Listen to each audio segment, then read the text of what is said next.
Once upon a time, there was a woman named Margaret Sanger. She wasn't a queen or a celebrity, she was a nurse, and with a very big idea. And not the kind of idea that saves people. She believed the world was broken, and to fix it, we had to stop certain people from having babies. She didn't whisper this in secret, she wrote about it, she spoke about it, she built a movement around it. That movement became Planned Parenthood as we know today. And today, it's one of the most powerful, most controversial, and most well-funded health organizations in America. They say they help women. They say they protect lives. But their real story starts very dark with a vision of power and to play God and to control who deserves to exist. And the empire she built, it's around. But now it hides behind phrases like reproductive rights and healthcare. The packaging changed, but the mission? That's up for debate. In the early 1900s, the world was changing fast. Cities were growing, immigrants were flooding into the US, and poverty was everywhere. Margaret Sanger looked at the chaos and made up her mind. The problem wasn't poverty itself, it was the people. She believed in something called eugenics, a scientific movement that said humans can be improved by controlling reproduction. In other words, let the strong and wealthy have babies, stop the poor and unfit, quote, from doing the same. And yes, unfit was a code word. It often meant people who were black, immigrants, disabled, or just poor. Sanger started by pushing birth control, a radical idea at the time. In 1916, she opened up the first birth control clinic in Brooklyn. It was illegal and she was arrested, which made her famous. She launched a magazine called The Woman Rebel and began spreading her ideas. But there was a dark side to her mission. She said, quote, more children from the fit, less from the unfit. That is the chief issue of birth control. Do you believe in sin? When I say believe, I don't mean to believe in committing sin. Do you believe there is such a thing as sin? Well, I think the greatest sin in the world is bringing children into the world that have disease from their parents, that have no chance in the world to be a human being, practically. Delinquents, prisoners, all sorts of things just marked when they're born. That, to me, is the greatest sin that people can commit. She didn't just want people to have options. She wanted to engineer society from the top down. If you didn't fit her mold, your existence was a problem to be solved. She spoke to the KKK women's groups. She wrote letters warning about the, quote, Negro problem. And in a 1939 memo, she mentioned a plan to recruit black ministers to support birth control efforts in black communities. She wrote, we do not want word to go out that we want to exterminate the Negro population. Sanger's letter to Dr. Clarence Gamble in 1939 said, to this day, defenders argue she didn't mean it that way, but the quote still exists, and so does the pattern that followed. Sanger wasn't alone. She was part of a more powerful network of elites who believed in breeding a better society, they think. The fact that Planned Parenthood was born from that network says a lot. In 1939, Margaret Sanger launched what became known as the Negro Project, aiming to provide birth control education and services to African American communities, specifically in the South. On the surface, it was framed as a charitable effort to help poor families, but Sanger's motivations were far more complex. She believed birth control could reduce poverty, but also that it could help control what she considered undesirable growth of certain populations. Sanger emphasized the importance of involving black ministers and physicians to foster trust in these communities. In a letter to one of her partners, Dr. Clarence Gamble, Sanger wrote, we do not want word to go out that we want to exterminate the Negro population. Quote. Her defenders say this quote is taken out of context, that she was warning against misunderstandings, but critics argue it reveals her true intentions, managing public perception while pushing a eugenics-driven agenda. The Negro Project was ultimately implemented without the community. The base clinic Sanger originally envisioned, they focused on expanding control from existing institutions, leaving many black leaders very suspicious. Today, this chapter raises major red flags. Was it really about empowerment? Or population control, which she spoke about often, under a more acceptable name? But here's where it gets complicated. In 1966, Planned Parenthood gave its highest honor, the Margaret Sanger Award after Margaret, to none other than Dr. Martin Luther King Jr. On the surface, this looks like an endorsement from the black community, from the most respected civil rights leader in American history, and Planned Parenthood used that symbolism to legitimize Sanger's legacy in the eyes of the black community. But Dr. King, he never actually showed up to the ceremony. His wife, Coretta Scott King, accepted the award on his behalf and read a speech most likely drafted by Planned Parenthood staff themselves. It praised Sanger's kingship with the civil rights movement, but Dr. King never publicly praised Sanger in his own words. Because Dr. King believed birth control could help poor families, especially in underrepresented Black communities, to him it was about economic empowerment. He likely didn't know or wasn't focused on Sanger's early eugenics ties, probably lacked knowledge of it. His goal wasn't population control, it was justice and self-determination. This moment shows how Planned Parenthood started reframing its image, not just as a birth control provider, but as a progressive partner in racial and gender equality. In 1942, Margaret Sanger's vision became a brand. She renamed her organization, Planned Parenthood, Federation of America. It sounded soft, clean, progressive, something people could get behind. But the roots hadn't changed. The focus was still population control. The organization opened clinics across the country, mostly where? In low-income minority neighborhoods. They said it was about access. Critics say it was about targeting. And here's the kicker, it worked. These communities came to trust Planned Parenthood because of the branding and marketing, not realizing they were being used as test subjects in a social experiment. In the 1950s and 60s, Planned Parenthood moved into experimental territory.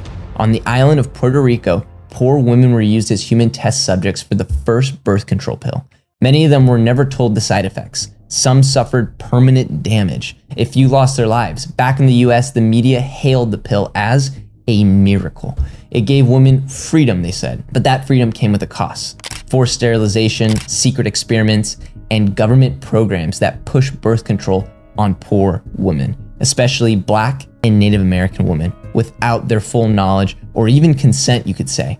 All with Planned Parenthood involved, it was the perfect cover. Pretend to uplift while quietly eliminating future generations. Then came the moment that changed everything. 1973, the Supreme Court ruled on the case called Roe v. Wade. The decision made abortion legal nationwide. Planned Parenthood saw the opportunity and seized it. They became the face of the pro-choice movement. They built new clinics, they ramped up services, and they positioned themselves as heroes for women. Behind the scenes, something else was happening. Their political machine was growing, and growing fast. In the decades that followed, Planned Parenthood would become a lobbying powerhouse, donating to candidates, launching advocacy arms, and building influences inside the Democrat Party. They picked sides in elections and funded campaigns with taxpayer money. Over 75% of their clinics still operated in low-income or minority neighborhoods. Abortion rates among Black women remained disproportionately extremely high. According to the Center for Disease Control and Prevention, the CDC, in 2022, the CDC reported that white women had the lowest abortion rate, 106 abortion per 1,000 live births, while Black women, they had the highest, 429 abortions per 1,000 live births. And in 2018, they reported over $1.6 billion in revenue. A big chunk came from government grants paid by taxpayers. Supporters called them essential. Critics called them a business disguised as a charity. They were no longer just in the medical business. They were in the power business. After Sanger's death in 1966, Planned Parenthood began a full-scale rebranding campaign. The organization distanced itself from the controversial eugenics movement and leaned hard into the feminist language. It began advertising birth control not as a population control, but as freedom. It shifted its focus to women's health, abortion rights, and bodily autonomy. And it worked.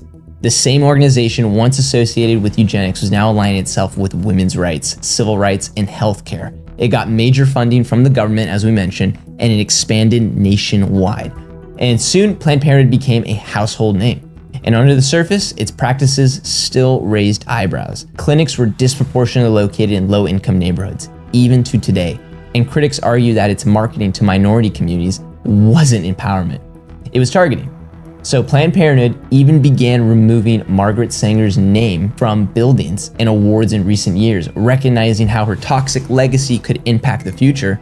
So they decided to be proactive and slowly and subtly remove it, as in 2020, where they left a statement. And that is the last we've heard of Planned Parenthood representing Margaret Sanger. Planned Parenthood acknowledges Margaret Sanger's racist legacy. They do. They acknowledged it and they did come forward, but they continue abortions and they quietly removed her name from buildings and websites. They did issue a statement saying she had racist views, Planned Parenthood of Greater New York is removing the name of Margaret Sanger, a founder of the national organization, from its Manhattan clinic. The abortion provider says it made the decision because of Sanger's, quote, harmful connections to the eugenics movement. But they never addressed how those views shaped the entire foundation of their work. Instead, they leaned into modern politics. Planned Parenthood became more than a healthcare provider. It became a political identity. They endorsed candidates, specifically Democrats. They launched massive ad campaigns. They lobbied for bills. They fought state laws. And they attacked any public figure who questioned their motives, such as Phil Klein. They weren't just about clinics anymore. They were a political weapon. Their social media accounts became political propaganda, and their websites read more like a campaign pitch than a health resource. And every dollar donated helped fund more than just care. Behind the activism and politics, Planned Parenthood is a business, a massive one, with over $1.9 billion in assets and $500 million in annual taxpayer funding. It brands itself as the healthcare provider offering cancer screenings and checkups, but abortion remains a central part of its operations. According to its own reports, abortions account for a significant portion of the clinic services. While other services like prenatal care have sharply declined, abortion numbers have remained steady or have actually increased in the last couple of years. Former clinic workers have testified that some locations had quotas for abortion referrals. See, that's not healthcare. That's sales. And when videos surfaced in 2015 allegedly showing Planned Parenthood executives discussing the sale of fetal tissue, literally organs, the public trust plummeted, but has still recovered today because something even as recent as that has, for whatever reason, disappeared in the stratosphere of the internet. But some of these claims are so absurd and crazy, you just have to watch it yourself, as we see in this clip. For example, so I had 8 cases yesterday, and I knew exactly what we needed, and I kind of looked at the list, and I said, all right, this 17-weeker has 8 grams, and this. So I knew which were the cases that were probably more likely to heal. I literally have had women come in, and they'll go in the OR, and they're back out in 3 minutes, and I'm going, what's going on? Oh yeah, the fetus was already in the vaginal canal whenever we put her on stirrups, it just fell out. Yeah, and so if we alter our process, and we are able to obtain intact fetal cadavers, then we can make it part of the budget that any dissections are this, and splitting the specimens into different shipments is this. I mean, it's all just a matter of line items. So as you can tell, this was the scandal that really changed everything, at least for the moment at that time, when the group of undercover journalists released a series of hidden camera videos. In them, top Planned Parenthood executives and even doctors and some nurses were seen talking about fetal tissue. You know, I'm going to throw a number out. I would say it's probably anywhere from $30 to $100, depending on the facility and what's involved. I'd say a lot of people want liver. So then you're just kind of cognizant of where you put your breast. You try to intentionally go above and below the thorax so that, you know, we've been very good at getting parts on liver because we know that, so I'm not going to crush that part. I'm going to basically crush below, I'm going to crush above, and I'm going to see that get out intact. Not in medical terms, not respectfully. They talked about selling baby body parts for research. Over glasses of wine, laughing, discussing how to adjust abortion techniques to keep intact organs. One executive said, quote, "I want a Lamborghini." This is in the ballpark and that's fine. If it's still low, then we can talk about it. You would. I want a Lamborghini. I said I want a Lamborghini. The footage shocked millions. Congress launched investigations. The FBI even got involved. Ties to selling organs to Chinese-owned companies in the USA were leaked, showing that China had some vested interests in the organ harvesting, which they have done in the past and they are doing today. But Planned Parenthood denied any wrongdoing. They said the videos were edited unfairly and even raw footage showed their staff talking casually about harvesting organs from aborted fetuses. Was it legal? Some said yes, selling fetal tissue for profits is a crime, but the organization was never changed. Instead, the journalists who filmed the videos were sued and ordered to pay millions. Planned Parenthood walked away untouched and continued receiving over $500 million a year from taxpayers. That is your American dollars going to this organization. They didn't just survive the scandal, they came out stronger.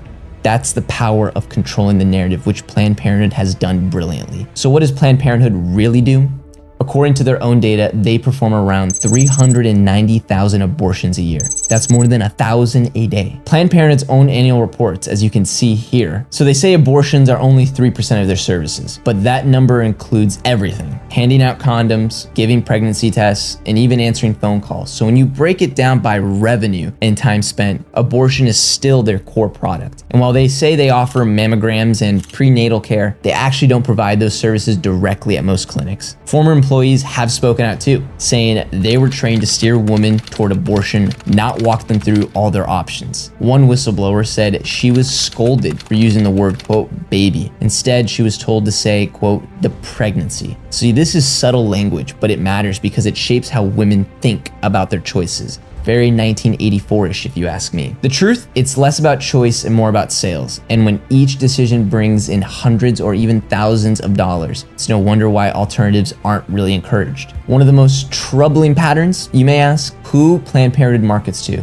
Their advertising is heavily focused on young women, especially teens and college students. They offer, quote, free services, but those services often lead to procedures which generate income. In schools, they push sex education programs that teach kids how to get birth control, avoid pregnancy, and access abortions, very masked under the guise of sexual education, but they're often doing it without telling parents. And again, the location of the clinics hasn't changed. They've still concentrated in poor Black and even Latino neighborhoods. In cities like New York, more Black babies are aborted than born every year. So let that sink in. And yet Planned Parenthood presents itself as a defender of Black lives. It's not just hypocritical, it's strategic. But if you control the next generation, you can control the future, essentially. Today, Planned Parenthood is more than a clinic. It is the political machine, and it can endorse candidates and it can destroy candidates. It funds campaigns and it sues states that try to regulate abortion or silence critics, like even myself probably in this video. And it lobbies aggressively in Washington. In 2020 alone, Planned Parenthood voted a political arm of the organization had spent over $45 million influencing elections. Government tax dollars being used to fund other parties without the consent of Americans. Funny how that works. Planned Parenthood's language verbatim to show narrative control. Its talking points show up in headlines, news segments, and even TV dramas. It's carefully crafted its image as a savior of women's health while silencing any debate over its darker history. It's also become a central point in talking in every national election cycle. Conservatives paint it as a moral symbol of decline. Progressives defend it as the last line of defense for women's rights. But in the middle of all that noise, real ethical questions about money, power, and who really controls the conversation. So, how did we get from a eugenics-obsessed nurse in 1916 to a billion-dollar empire wrapped in pink logos and celebrity endorsements? It's quite simple. Planned Parenthood has mastered the art of language, branding, and politics. You have to give them credit. They took real issues like women's health and medical privacy and made themselves the center of the conversation. They turned the opposition into hate. They blurred the lines between healthcare and ideology. And they weaponized compassion to build one of the most powerful organizations in America. But behind the soft lighting and the empowerment logos, it's a dark truth. This company began with a vision to control human life. And in many ways, it still does, even if they've repainted it or argue that they've become something different. And while they've painted over their past, the foundation remains. All you have to do is scratch the surface and you can really see what they are still about, even to this day. So Planned Parenthood says it's about choice, but what kind of choice do you have when you're only shown one option? They say they help the vulnerable, but they built their empire by targeting them. They say they've changed, but their clinics, their funding, and their impact tell a different story completely. Margaret Sanger is gone, but her vision truly lives on. In a world full of distractions, slogans, and spin, it's up to you to pull back the curtain and ask who really benefits and who pays the ultimate price. 392,000 abortions happen a year.